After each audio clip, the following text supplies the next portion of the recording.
You put so much pressure on me, Jake. Yeah, I put the over-under on Wednesday night. They got upgraded.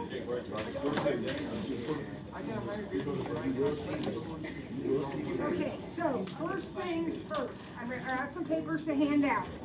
While I am handing these things out, though, here is what I want you to do. Get out some kind of paper. Probably wouldn't hurt if you have a notebook to get out a notebook, or at least get out a full sheet of paper because we're going to be adding to this. So I want you to get out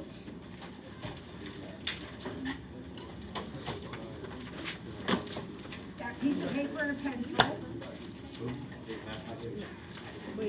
No calculators. And this is not for a grade. Eventually, it will be for a grade, but right now, this isn't for a grade. This is a review problem. I want you to solve between 0 and 360 degrees. I want you to solve this equation. All right, so while I'm handing my stuff out, I want you to solve that equation. If you need to help each other, that's fine, but it's also a bad sign. You need to be able to do this on your own. But if you need to help, it's not for a grade, so go ahead. If you need help. And you're going to get 4 things from me.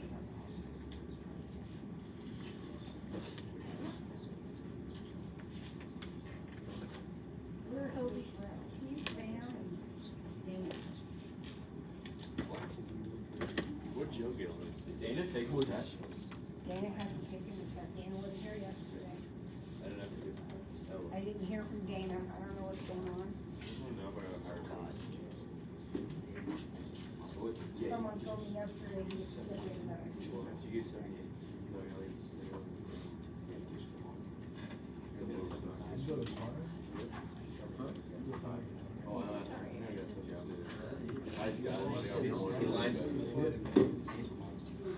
I'm not discussing other kids' test scores. This is where I should lie to Joe and say I got 76 and give the relevant space. Please don't. Let's try to be nice to Joe. I think he's sick. No, he is. He told me.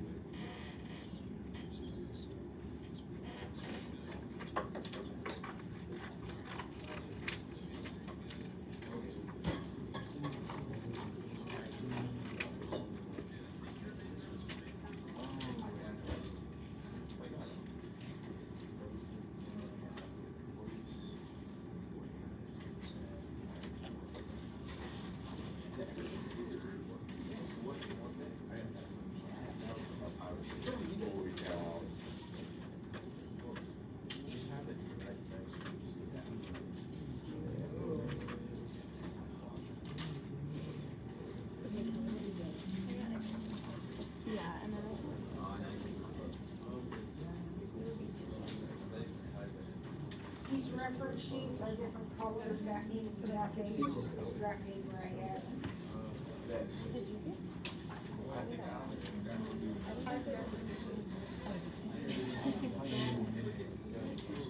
I wonder how many trees are here. I try to use scrap paper for some of I have them. another cheat sheet. A lot of good last one, did you? Jake, did you get 2 answers for me? Yeah, or I think there should be. Okay, yeah. That's no, I got quadrant 1 and 4. Like, that's what I'm wrong. The root 3 is negative. Oh my god, I'm so dumb. Really good conversation. Well, that's the thing is that what's the answer is like supposed to be? Is it decimal or? Yeah. So, Almost done.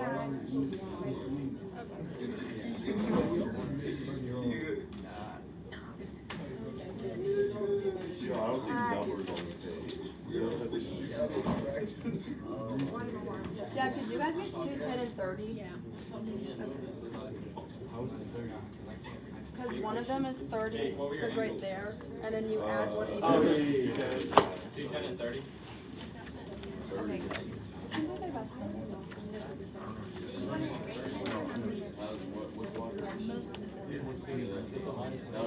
It kind of just depends on what these are. And remember Alright. A and N. Would you take a second So they and did make that sure you have second. 4 things to do? You should have a notes packet, a homework packet, an extra practice packet, and a reference sheet. This reference sheet has no numbers on it. Look at your first page of notes. Look at your second page of notes. Look at your fourth. Holy page of cow. notes. Are these the notes? I don't think there's any numbers Is until, this- I'm not is sure this there's any English numbers class? until you get to about page 53, there's no numbers. Is it, All right, how long is this chapter? okay. Let's talk about this problem. Now, here's what's going to happen, you guys. I'm gonna try to remember every day to do a problem of review from chapter 4. At some point, there'll be a quiz. You don't know when that'll be, frankly, I don't know when that'll be, but at some point, there's gonna be a quiz over these review problems. If you choose, I'm gonna do this problem for you right now, we're gonna talk about it, heard some good things. But if you choose never to practice it again, that's on you, but when it shows up on a quiz, you better remember how to do it, or it's gonna be yet another bad grade, and some of you just can't afford that. Let's build this up. All right, here we go. Hopefully, you subtracted root 3 and divided by 2. Hopefully, that's what you did, right? Then you have to think, and I heard really good thinking back there. Cosine is x. X, it's adjacent, yeah, x is negative in quadrants 2 and 3. So whatever our answers are, they have to be in quadrant 2 or in quadrant 3. So those are my 2 answers. In order to know what they are, I need to know what my reference angle is. Well, if the cosine is root 3 over 2, Negative. then isn't that angle right there 30? So what is the pink angle? 150. The pink angle is 180 minus 30, or 150. And the red angle is 180 plus 30, or 210. Honestly, who got that right? Okay, a couple hands went up. If your hand didn't go up, do you see what whatever you did, do you see what it was that you did wrong?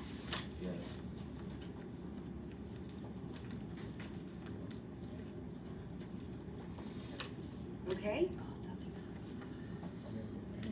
All right, let's get our notes out then. Let's jump in. That's our review problem of the day. Let's jump in.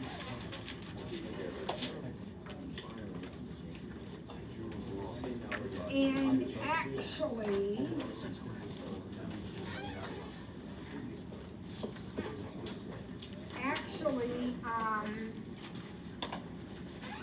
this is kind of review also with this first problem 1. It says there's some angle out there and the tangent is 3/4. All right, so just stop and it's kind of like over here. Stop and think. Where could that angle be? If its tangent is 3/4, it could be in quadrant 1 and look like this, or it could be in quadrant 3 and look like this. Would everyone agree with that? Now, that's this part right here. That's that part. Taking it one piece at a time. Let's finish the triangle off. So if that's 3, 9, 16, 25, 5.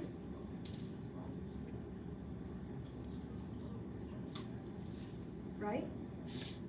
Now, in addition to knowing the tangent, I know the sine has to be bigger than 0.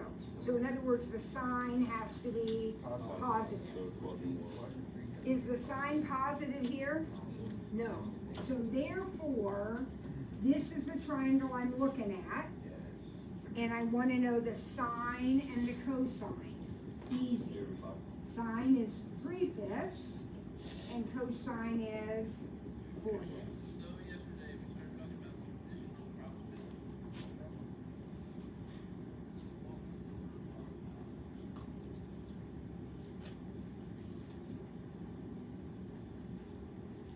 Okay. One more of those. That really is review. One more. Says the cosine is 4/5. Where can that happen? That the Longer cosine, 1 X. 3. Oh, wait. cosine can be 4/5. 1 or 3. Cosine, Oh, wait. 4/5. 1 or 4. 1 or 4. 1 and 4, Yeah, right? that's the non-thing. Cosine 4/5.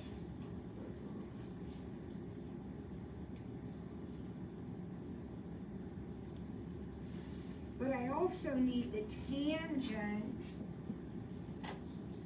to be negative, less than 0. That is not going to happen in quadrant 1, right? So I must be looking in quadrant 4. Erase this one. In quadrant 4, the cosine was 4/5.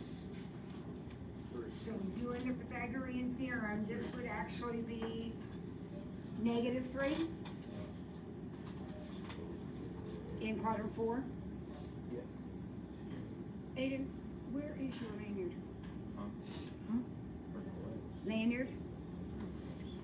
Didn't I have to remind you yesterday? I did. Attention to detail, very important in math class especially.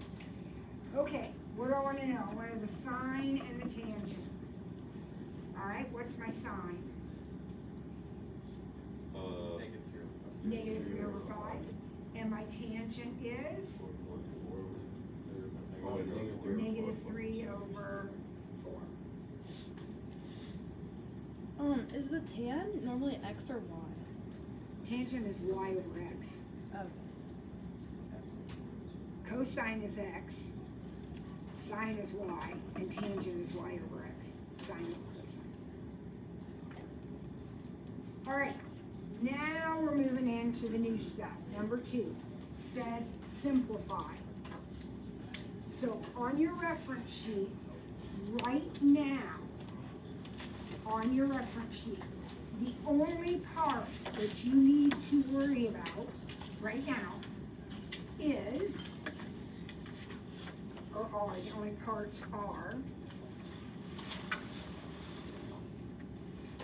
up here in the corner, where it says tan equals sine over cosine, so I don't care if you put a circle by it or somehow remember, that's important to us right now, as are the 3 Pythagorean identities right under where it says reference sheet, those 3 that say sine squared plus cosine squared is 1 and 1 plus tangent squared is secant squared. So those 3 and the one I handwrote up in the corner right now are the only ones we need. Now, as we move through the chapter, we'll start adding those other things, but right now, don't let the rest of it freak you out. That's where your energy is focused. Okay, so here we go. Simplify. Tangent times cosine.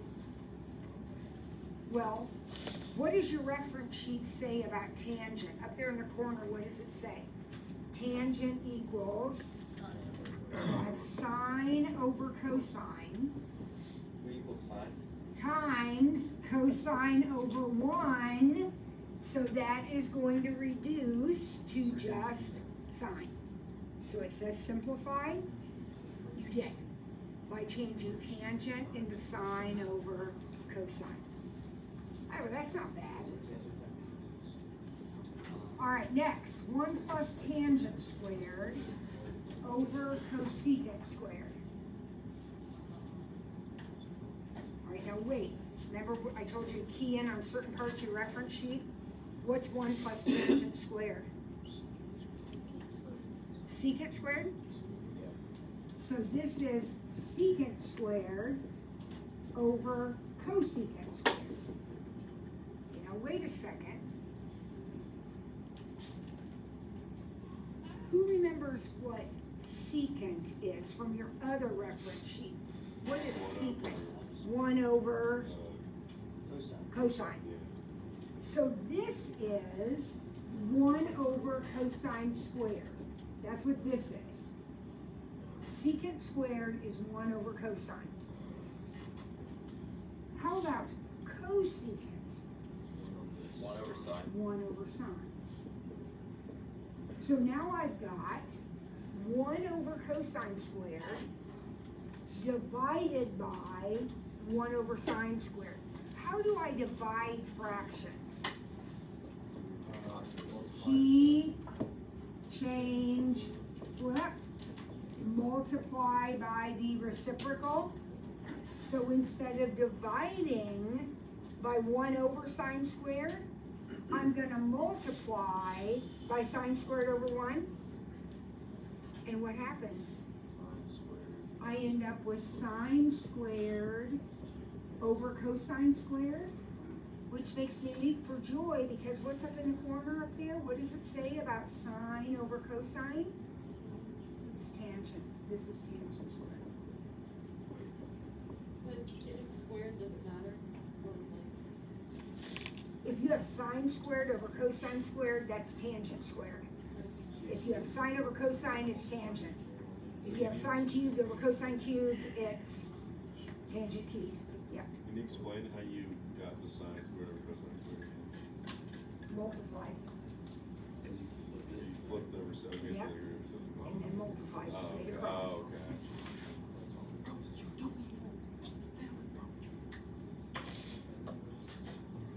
One thing I didn't share that I probably should have is when we square a trigonometric function, so like we have tangent squared, we don't write it this way.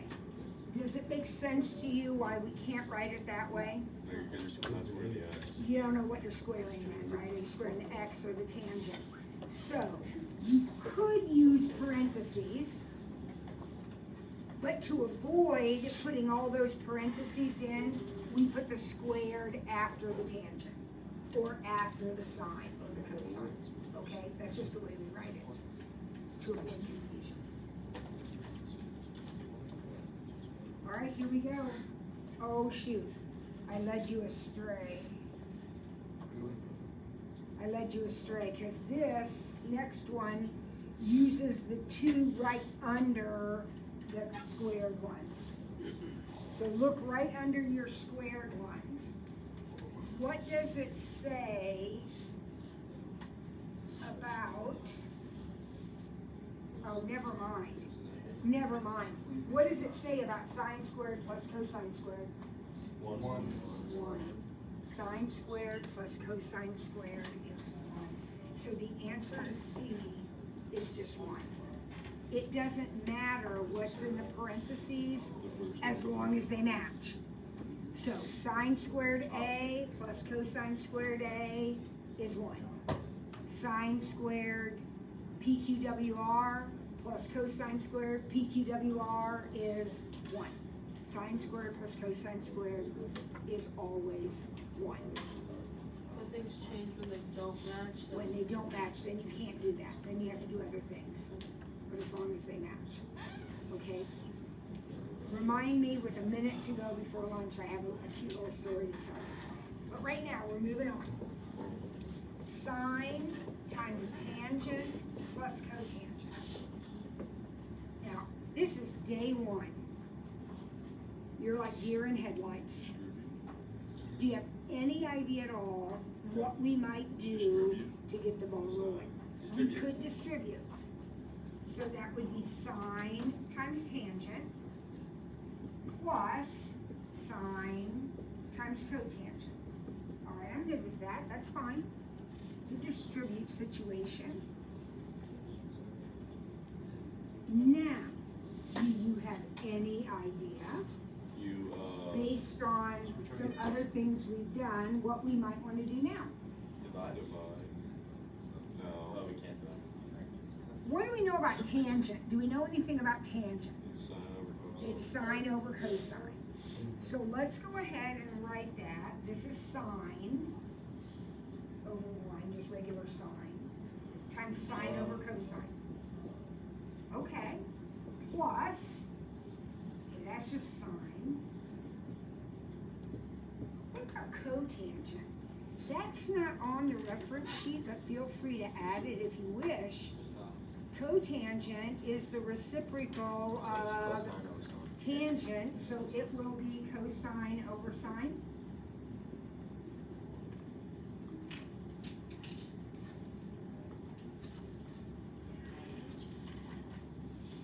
That reference sheet is yours. Write whatever you want on it. As long as it's not bad words. All right, so what have I got now? So you got sine. I have sine squared over cosine plus cosine.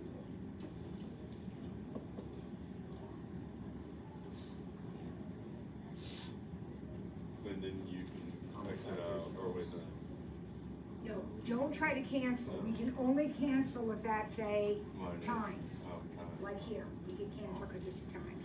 Common denominator. Get a common denominator. You are adding these fractions. So what will be our common denominator? Cosine? All right. So this one's good. This one needs a cosine. So now I have sine squared plus cosine squared, bing, bing, bing, bing, over cosine. That's my common denominator. But my numerator is 1. And what's the reciprocal of cosine? What's 1 over cosine? This was on your old sheet. 1 over Oh, it's cosine. it's secant. Secant. Mhm. So remember, your job was to simplify. So look at what you started with. This is what we started with. And we did basic arithmetic and got it all boiled down to secant. Is there Right. a different way to do that, or? These are like proofs in geometry. Oh. There are lots of different ways you can go. Some of them are more efficient than others. I think you picked a great way to do it. I think this is a super way to do it. All right, letter E. Last one, and I'll tell you my story, and it'll be time to go lunch. So can we just say the bottom is 1? Oh, can we just say the bottom is 1? Yes. So I'm not even gonna write it down. I'm just looking at my numerator. Now again, this is day 1, okay? But look at the things I told you to look at on your reference sheet. Isn't there one of them that has a secant squared and a tangent squared in it? Yeah, it's plus 1. What does it say? 1 plus tangent squared equals secant. Okay, so this guy right here is 1 plus tangent squared. Would you agree with that? So I have 1 plus tangent squared minus tangent squared. Oh, you just cancel it out.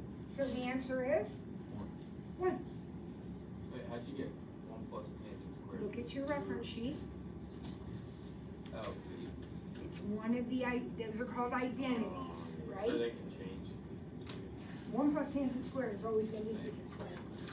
Always. Now, again, this is day 1, so this is all brand new to you. After we work through a few of these, you're going to say, oh yeah, 1 plus tangent squared, that's something. You may not remember what it is, and you're gonna have a reference sheet, but you'll know, oh, that's something, I need to look at my sheet. Okay? So, this summer, I had no, not this summer, the summer before, I had the wonderful good fortune to go